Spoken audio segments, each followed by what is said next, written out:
SSC MTS 2023 जो आपका exam होने जा रहा है, इसके लिए सेफ स्कोर का रहने वाला हम उस पर डिस्कशन करने वाले हैं। और अगर मैं ऐसा कहूँ कि जो लास्ट टाइम एग्ज़ाम हुआ है उसका जो कट ऑफ गया है उसके हिसाब से अगर हम डिसाइड करेंगे तो वो पूरी तरीके से गलत हो जाएगा, क्योंकि पैटर्न इस बार अलग करा गया है।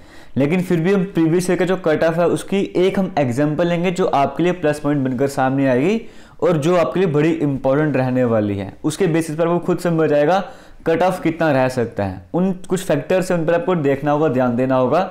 वन बाय वन हम वो सभी डिस्कस करना स्टार्ट कर देंगे। और ऑलरेडी दो वीडियोस में ऐसे बना चुका हूं, जिसमें एक वीडियो में मैं आपको बता चुका हूं कि एसएससी की जॉब प्रोफाइल क्या रहने वाली है, इस बार सैलरी कितनी रहने वाली है, इन हैंड सैलरी कितनी मिलने वाली है, वो एक अलग टॉपिक है, उस पर अलग वीडियो बन चुकी है। और दूसरी वीडियो एसएससी को लेकर जो डाउट्स है इस बार एग्जाम को लेकर, वो भी सारे क्लियर करे गए, जिसमें एक डाउट उसके बाद ही पूछा जाए कि एग्जाम एक ही दिन में होगा, अलग दिन में होगा। तो भाई एग्जाम एक ही दिन में आपका होने वाला है। सेशन 1 जैसे ही कंप्लीट होगा आपको, अगर वो क्वालिफाई होगा तो आपका सेशन 2 भी ओपन हो जाएगा, फिर आपको सेशन 2 भी अटेम्प्ट करना होगा, एक ही बार में होने वाला है। तो ये डाउट बार बार ना पूछें आपसे, ऑलरेडी क्लियर कर चुका हूँ। दोनों वीडियोस का लिंक डिस्क्रिप्शन बॉक्स में कमेंट सेक्शन में प्रोवाइड कर दूंगा। फिलहाल हम बात करते हैं कट ऑफ की। तो देखो टाइम वेस्ट नहीं करेंगे, सबसे पहले चलते हैं लास्ट ईयर की तरफ। अब लास्ट ईयर का मैं आपको बताऊं कि इस स्टेट का कट ऑफ इतना गया था, कहीं पे 80 प्लस, कहीं पे 95 प्लस भी जा रहा था। तो उस पे इस बार कोई फर्क नहीं पड़ने वाला है, इस बात का ध्यान देना होगा। कुछ मैं एग्जाम्पल आपको बता रहा हूँ, जैसे मेरे सामने स्क्रीनशॉट रखे हुए हैं, जो पीडीएफ आपके सामने आया था, ऑफिशियल साइट पर ही आया था। अगर हम केरला के एग्जाम्पल लेके चलते हैं तो जो फिलहाल जो कट ऑफ आया था स्टार्टिंग में नॉर्मलाइजेशन के बाद, वो 80 के करीब देखने को मिला था। 80 पॉइंट कुछ मार्क्स थे वहां के केरला की, अगर हम साइड की बात करेंगे। लेकिन जो ऑफिशियल साइट पर आया था मैं आपको वो बता रहा हूँ। लेकिन यहाँ पर कहा गया था कि जब सिलेक्शन अभी नहीं करी गई थी, स्टार्टिंग में जो आया था, तो फिर कहा गया था कि अगर जैसे 80.6 थी, ठीक है, ऐसे 4 डेसिमल प्लेसेस तक गया हुआ था। तो अगर मान के चलो कि 2 स्टूडेंट्स अब ऐसे आ गए जिनके सेम मार्क्स हैं, ठीक है, और मान के चलते हैं कि एज लिमिट तो 18 से 25 साल ही है, तो सेम एज भी आ गई, सेम स्कोर भी आ गया। तो अब हम इन दोनों में से किसे सिलेक्ट करेंगे, वो कैसे डिसाइड होगा, उस पर कैसे ध्यान दिया जाएगा।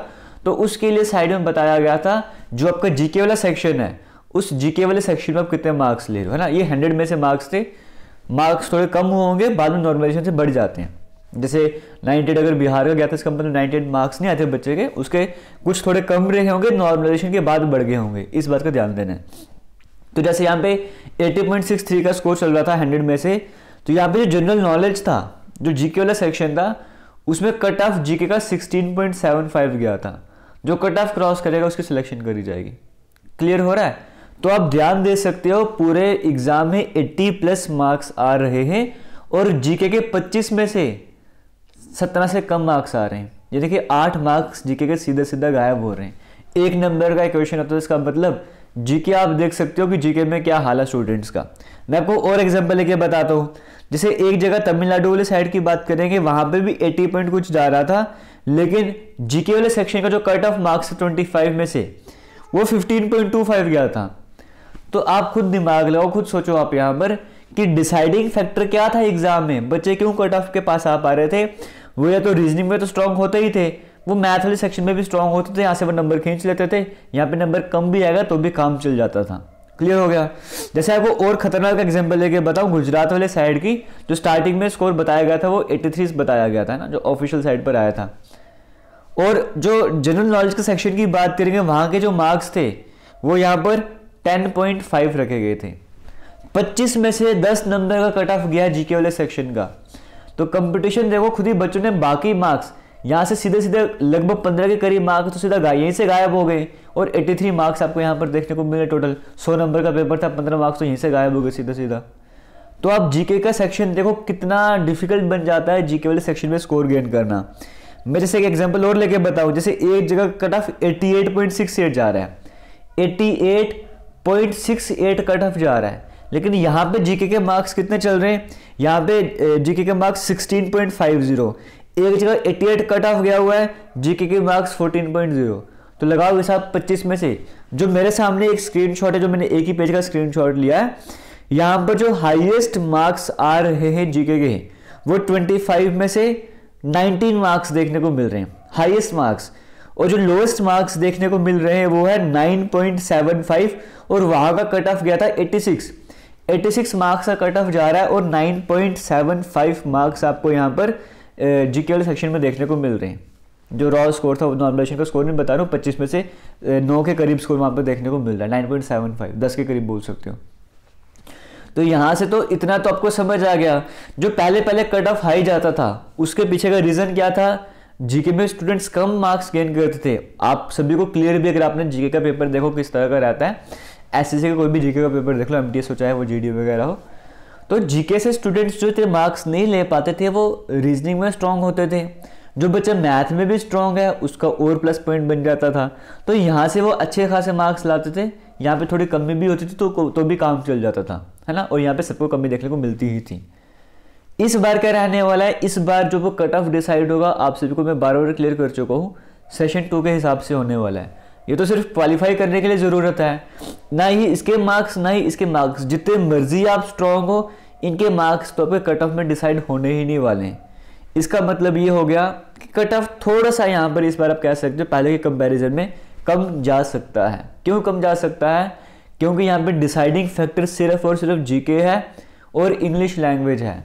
और कई सारी स्टेट्स आपको पता है ऐसी हैं जहाँ पर इंग्लिश जो है उसको प्रेफरेंस नहीं दी जाती थी, हिंदी पर ज़्यादा फोकस किया जाता था। लेकिन इस बार आपको देखने को मिल रहा है इंग्लिश लैंग्वेज। तो पेपर बिल्कुल ही अलग बना दिया गया। अगर हम बोलेंगे लास्ट टाइम नॉर्मलाइजेशन के बाद स्कोर 98 जा रहा था, हालांकि जो 98 एग्जैक्ट ड्रॉ स्कोर नहीं था कि 100 में से 98 मार्क्स लाएं, 98 मार्क्स 100 में से नॉर्मलाइजेशन के बाद बनते थे, जो कि एक्स्ट्रा मार्क्स आपको दिए जाते थे उस टाइम पर ना, तो 98 बन रहे थे। हालांकि सबके 98 नहीं बन रहे थे, 80 भी जा रहा था कहीं पे कट ऑफ, कहीं पे 82 भी जा रहा था, 83 भी जा रहा था, वो नॉर्मलाइजेशन वाला स्कोर था। ये 98 भी नॉर्मलाइजेशन वाला स्कोर था। तो रॉ स्कोर तभी थोड़ा सा कम भी रहता था, लेकिन इसमें डिसाइडिंग फैक्टर बाकी सारे सेक्शन होते थे। इस बार आप देख रहे हो यहाँ पर डिसाइडिंग फैक्टर है जनरल अवेयरनेस वाला सेक्शन और इंग्लिश लैंग्वेज एंड कंप्रिहेंशन वाला सेक्शन। तो आपके लिए सेफ स्कोर क्या रह सकता है? आप क्या अपने आप को सेफ स्कोर मान के चल सकते हो? अगर हम जीके वाले सेक्शन की बात करें, 25 क्वेश्चन है, 75 मार्क्स, कोई डाउट नहीं है। एक क्वेश्चन अगर आप ठीक करते हो 3 मार्क्स मिल जाएंगे, और एक क्वेश्चन अगर आप गलत करते हो सीधा सीधा 1 नंबर आपको कट जाएगा। इसमें भी किसी तरह का डाउट आपको नहीं है। अब इतना भी क्लियर है, जीके में आप कितनी भी मेहनत कर लोगे, जितनी मर्जी मेहनत कर लो, उसमें 20 मार्क्स लेना भी बड़ा डिफिकल्ट बन जाता है ना।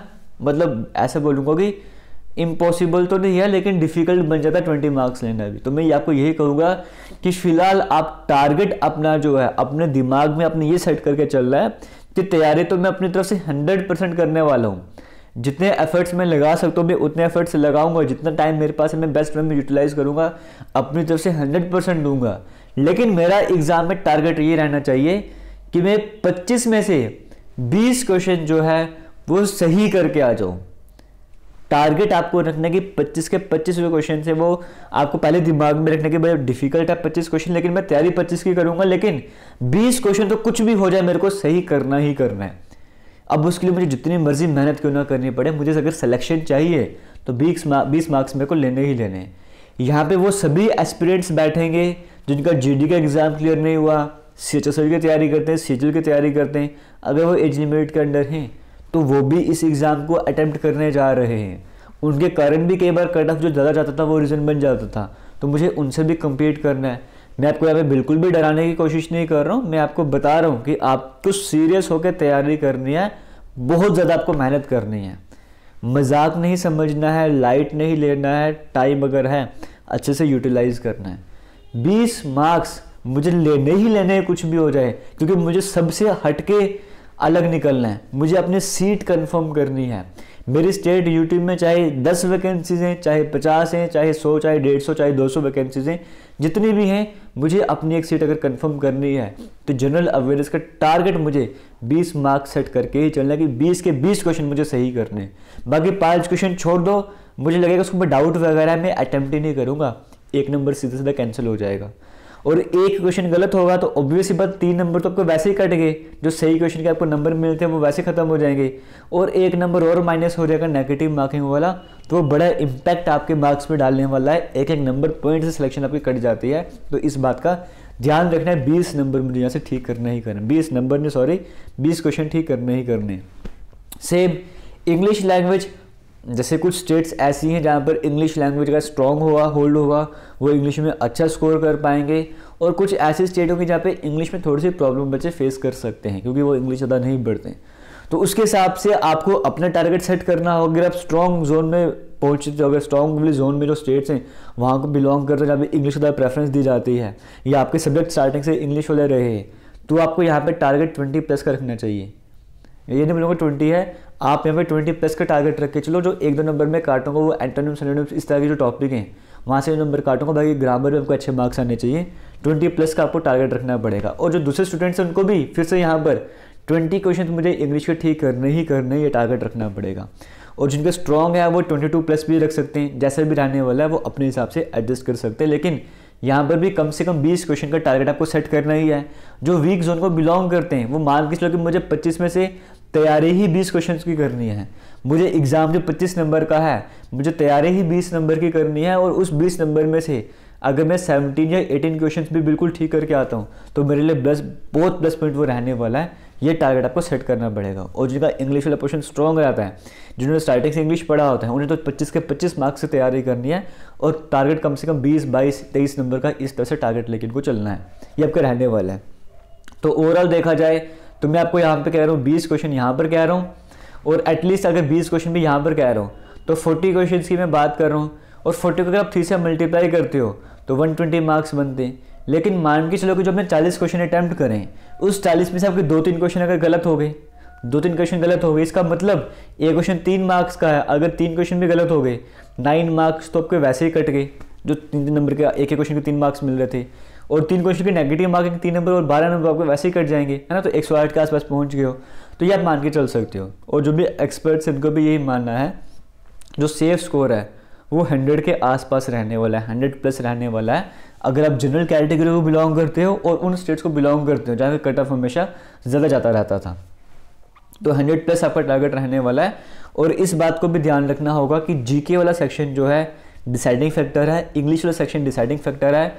डेली आप जहाँ से भी तैयारी कर रहे हो, डेली आपको जीके, जनरल अवेयरनेस, इंग्लिश में कुछ ना कुछ नया सीखना ही सीखना है। अगर पहले से तैयारी करी है, डेली कुछ ना कुछ रिवाइज करना ही करना है।